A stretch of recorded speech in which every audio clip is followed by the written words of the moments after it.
ব্যারাকপুরের বিভিন্ন কাউন্সিলরদের, চেয়ারম্যান ইন কাউন্সিলরদের, ভাইস চেয়ারম্যানদের বা চেয়ারম্যানকে জয়েন করানোর একটা প্রক্রিয়া নাকি।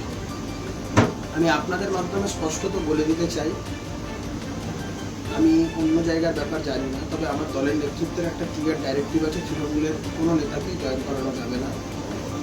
তৃণমূলের কোনো অত্যাচারী, কোনো দাগি নেতা, কোনো কাউন্সিলর যাদের বিরুদ্ধে এলাকার মানুষ আছে, ভাইস চেয়ারম্যান, সিআইসি চেয়ারম্যান, তাদের কাউকে জয়েন করানো যাবে না।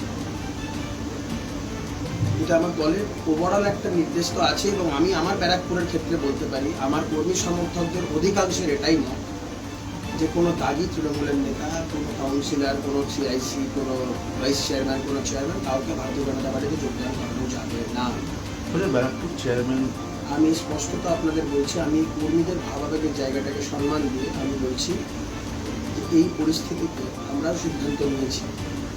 ব্যারাকপুরে অন্য কোথাও কী হবে কিনা আমি বলতে পারবো না। ব্যারাকপুরের ব্যাপারে আমরা কোনো রকম কোনো chairman, vice chairman, CIC, councillor কাউকে জয়েন করানো লকেট বন্ধ থাকবে একদম 100% এ কথা আগেও বলেছি, এ কথা এখনো বলছি।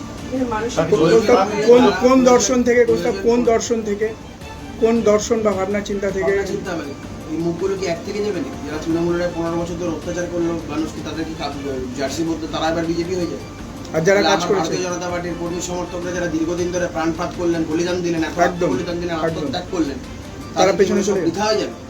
আমি থাকতে এই জিনিস আমি ব্যারাকপুরে হতে দেবো না। এগুলি ব্যারাকপুরে করতে হলে আমার মৃতদেহের উপর দিয়ে করতে হবে, এই বলে দিলাম। এবং এটা করার জন্য আমাকে একটা চক্রান্ত হচ্ছে যাতে আমাকে প্রাণে মেরে ফেলা যায়।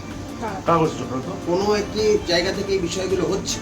আমি বলছি এটা করতে গেলে আমাকে প্রাণে মেরে ফেললে আমার মৃতদেহের উপর দিয়ে জিনিসগুলো হবে, কিন্তু প্রস্তাব পাচ্ছি বেঁচে থাকতে এই জিনিস আমি করতে পারবো। মানে আপনার